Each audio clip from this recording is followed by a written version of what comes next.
Hello guys, welcome to my channel. तो आज की वीडियो जो है वो प्रीमियर प्रो के ऊपर है। तो प्रीमियर प्रो में हम कैसे कोई चीज़ स्टार्ट कर सकते हैं, कैसे उसका इंटरफेस होता है और कैसे हम चीज़ों को फाइल्स को बेसिकली ऑर्गेनाइज कर सकते हैं। तो आज इसके बारे में हम देखेंगे।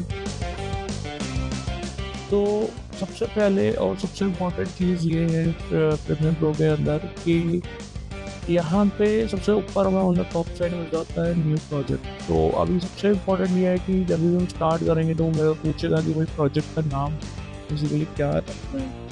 तो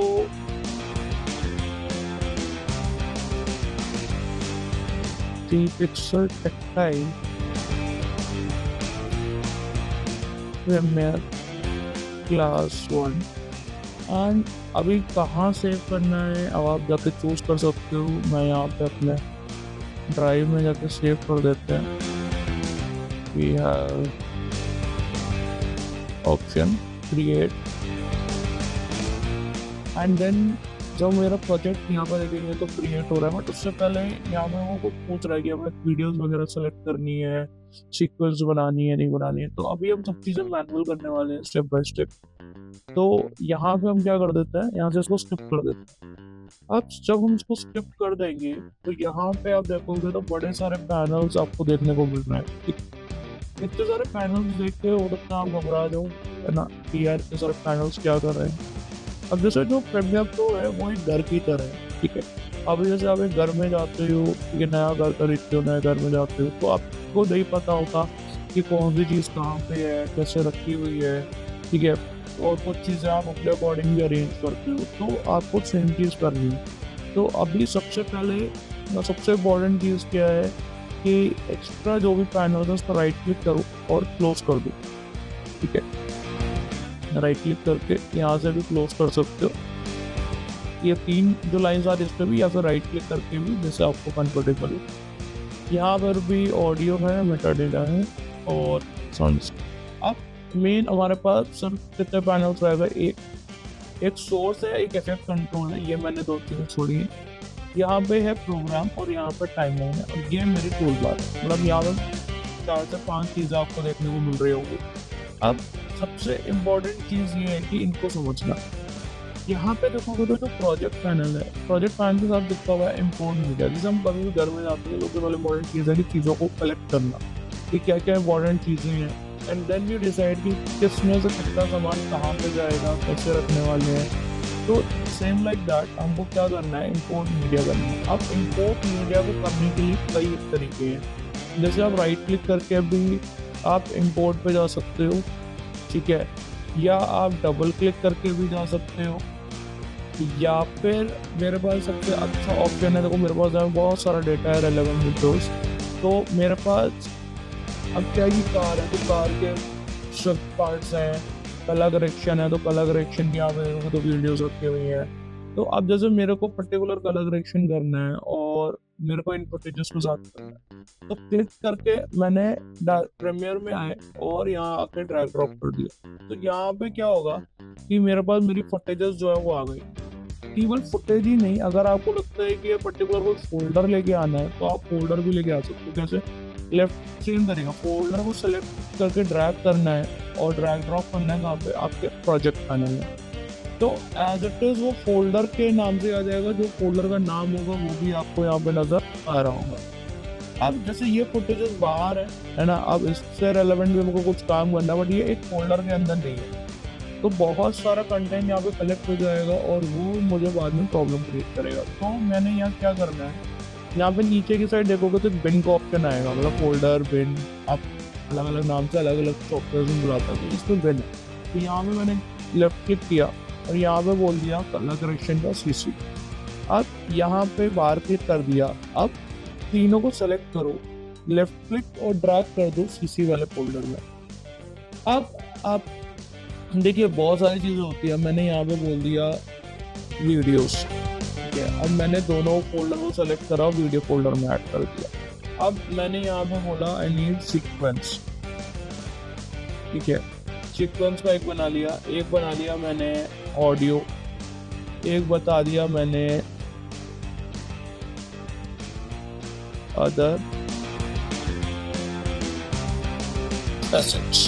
तो अभी क्या है कि आप चीजों को ऑर्गेनाइज करके चल रहे हो from the very starting phase, ठीक है। जिससे क्या होगा, जब भी आप चीजों को देखोगे तो आपको पता है वीडियोस में वीडियो वाले फोल्डर पे आना है, वीडियो के अंदर सब फोल्डर में बर्ड्स में जाता है या कलर करेक्शन वाली फुटेजेस में जाता है। Another thing is your audio files. अभी आप लोग ऑडियो वगैरह इंपोर्ट नहीं करिए, अभी आप ऑडियो के सब पार्ट्स होते हैं, लाइक साउंड्स होती है, वोकल्स होते हैं, म्यूजिक हो गया एंड अदर एसेट्स जो भी आपको इंपोर्ट करना आप कर सकते हैं। बट यहाँ पे अभी इम्पोर्टेंट चीज क्या है कि यहाँ पे देखेंगे तो हमारे पास एक और ऑप्शन आता है, एक है लिस्ट व्यू और एक है आइकन व्यू। वाइट भी आपके पास इस तरीके से भी हो सकता है आ रहा हो, या फिर आपने इसमें लेफ्ट साइड में होगा तो लिस्ट व्यू आ रहा होगा। तो list view and icon view दो आपके पास ऑप्शन मिलते हैं, इसके थ्रू आप चीजों को अरेंज कर सकते हैं। Another thing is the size. आप आइकन का साइज आप चेंज कर सकते हो, ठीक है। तो आपको भी कई बार छोटा आ रहा होगा, कई बार बड़ा आ रहा होगा, तो वो आप चेक कर सकते हो कि कैसे आपको देखना है, ठीक है। अब अनदर थिंग इज, भाई हमने ये चीज देख ली इसके अंदर कि भाई हम लोगों को कैसे इंपोर्ट करना है और कैसे लेके आना है। अब इम्पोर्टेंट चीज ये है कि अगर मैं किसी भी फुटेज पे डबल क्लिक करूं तो वो मेरे सोर्स पैनल पे ओपन हो जाएगी। सोर्स पैनल क्या काम करेगा, मैं अपने फुटेज को देख सकती हूँ कि उस पर्टिकुलर फुटेज में से मुझे कहाँ से फुटेज लेनी है और कहाँ तक लेनी है। अब क्या होता है, जब हम रिकॉर्ड करते हैं तो जरूरी नहीं कि from the very starting to the end of चीजों को ले, है ना। हम स्पेसिफिक पार्ट्स पे काम करना चाहते हैं, तो उसके लिए हमें क्या करना होता है, क्लिप्स को पर्टिकुलर एरिया को सेलेक्ट करके उस पर काम करना है। तो we have a source panel जिसके थ्रू हम कर सकते हैं। तो हम ये वाली चीज जो है वो नेक्स्ट क्लास में देखेंगे, बट अभी के लिए अब यहाँ पे क्या है, फिर बस इतना आ गया। अब another thing is your sequence panel. मतलब यहाँ पे देखेंगे तो वी हैव अ टाइमलाइन। अब मेरे को कोई भी चीज इंपोर्ट करनी है, कोई भी चीज फाइनल आउटपुट देनी है, मुझे हो सकता है इस फुटेज के साथ एक बर्ड वाली फुटेज जो है डबल क्लिक करते हैं तो मुझे ये फुटेज जो है वो मर्ज करनी है। मतलब पहले क्या है कि मैंने यहाँ से क्या दिखाया स्टार्टिंग फेज में कि इस तरीके से एक एनवायरनमेंट दिखा दिया, फिर मैंने दिखाया कि वहाँ पे क्या है कुछ बर्ड्स वगैरह है जो वहाँ पे आ गई, तो मैंने ये रिकॉर्ड किया। तो अब मेरे को क्या करना पड़ेगा, भाई एक टाइम पे तो एक ही वीडियो दिख रही है, बट टाइमलाइन के जरिए हम डिसाइड कर सकते हैं कि कौन कि पहले वीडियो कौन सी आएगी, नेक्स्ट वीडियो कौन सी आएगी, उसके नेक्स्ट कौन सी आएगी। तो वी कैन अरेंज। तो उससे पहले अरेंज करने से पहले हमको एक क्या चाहिए होगा, सीक्वेंस चाहिए होगा, ठीक है। अब जैसे आप खाना सर्व करते हो तो आपको एक प्लेट चाहिए, एक सोर्स चाहिए कि आप उसके ऊपर आप चीजों को प्लेस कर सको, ठीक है। खाने को आप प्लेस करोगे ना, तो वैसे ही यहाँ पे फुटेजेस को यहाँ पे प्लेस करने के लिए हमको क्या चाहिए, सीक्वेंस चाहिए। सीक्वेंस में आप Ctrl+N प्रेस करोगे तो आपके पास सीक्वेंस आ जाएगा। अब मैंने क्या लिखा, सीक्वेंस 1 लिख दिया।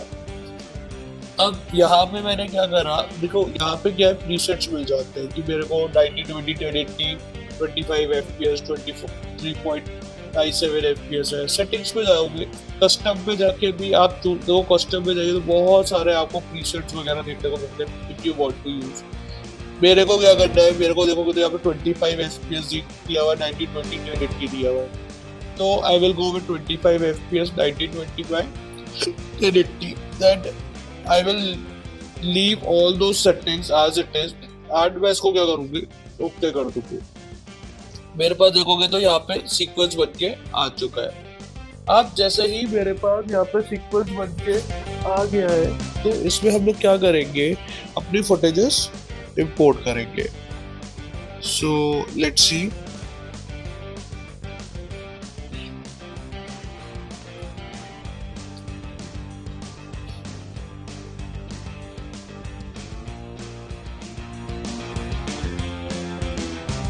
तो अभी इसमें हमें क्या करना है कि हमने सीक्वेंस बना ली है और इसमें हमको क्या करना है, इंपोर्ट करना है, ठीक है। अब क्या करते हैं, अब यहाँ पे ऐसे हमारे पास वीडियो था, सबसे पहले वीडियो हमको ये वाला लेना था, तो अब ये वाला लेंगे वीडियो। तो अभी मेरे को सपोज यहाँ से स्टार्ट करना है, तो अभी ये सब सिखाऊंगे कि कैसे इन और आउट हम लोग कर सकते हैं। तो मैंने यहाँ मार्क करा, क्लिक और ड्रैग कर दिया,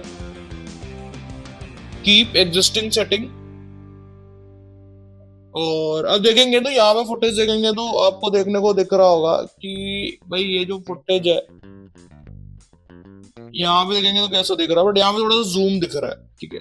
तो ये जूम दिखने का कारण क्या है, तो यहाँ पे हमारा जो साइज है, फ्रेम है, वो काफी छोटा है, बट फुटेज हमारी बहुत बड़ी है। तो इसके लिए आप राइट क्लिक करो और यहाँ पे फिट टू फ्रेम कर दो, आ गया, सही हो गया।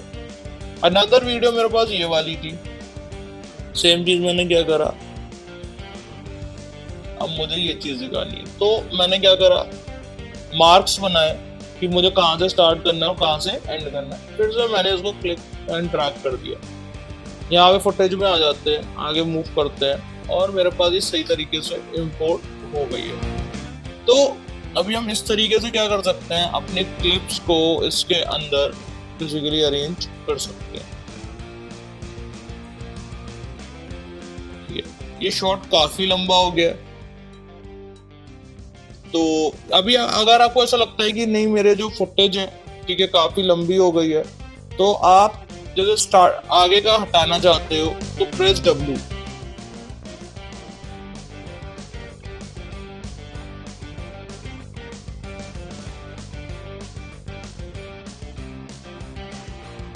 तो अब देख पा रहे होगे कि अब मेरे को लग रहा है कि नहीं यार, मेरे को कुछ और क्लिप्स भी इसके साथ अरेंज करनी है ना।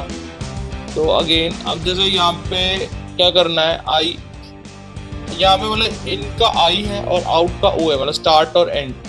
अब मुझे यहाँ से नहीं दिखाना, मेरे को दिखाना है ये चीज। तो मैंने आई मार्क किया तो स्टार्ट पॉइंट मार्क हो जाएगा, और जब मैंने ही इसको इस तरीके से मार्क कर दिया यहाँ तक बस, तो यहाँ पे रखा, ओ मार्क कर दिया, क्लिक और ड्रैग करेंगे, लेफ्ट क्लिक और ड्रैग, तो मेरे पास यहाँ पे देखेंगे तो हम क्लिप लेके आ चुके हैं। तो ये चीजें तो ठीक है, बट इनकेस अभी क्या होता है कि जब आप इंटरफेस के साथ थोड़ा सा और मैं बताते हो कि अगर आपको काम करना है, ठीक है, अगर आपको सेम इंटरफेस नहीं दिख रहा तो आप विंडोज पे जाइएगा, वर्कस्पेस में जाइएगा और एडिटिंग वर्कस्पेस में रहिएगा।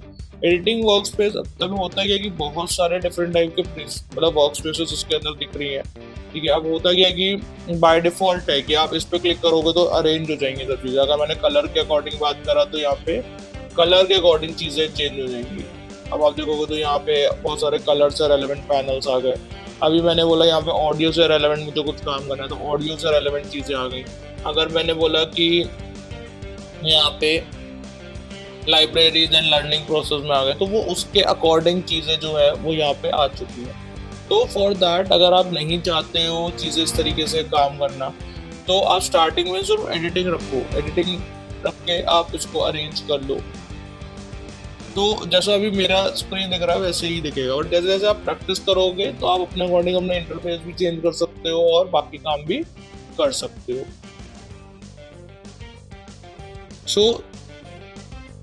तो अभी आप क्या कर सकते, मतलब अभी आप देखोगे तो चीजें अरेंज हो गई, चीजें सेटल हो गई, इंटरफेस के बारे में देख लिया और वर्कस्पेस के बारे में देखा।